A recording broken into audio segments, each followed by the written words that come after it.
हरे कृष्ण, जय द्वारिकाधीश। परम कृपालु परमात्मा पूर्ण प्रसूतम भगवान श्री कृष्ण को प्रसन्न करने के लिए ये YouTube चैनल में हर रोज एक गीता जी का श्लोक डालने में आएगा।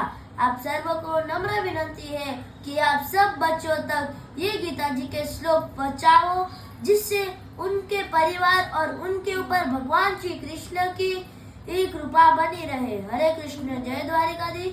तो चलो मैं गीता जी का श्लोक स्टार्ट करता हूँ।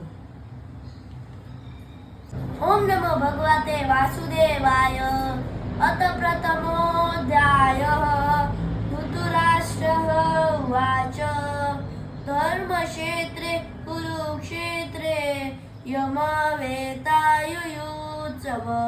मामका पाण्डवैश्रेय किमकुर्वत संजय।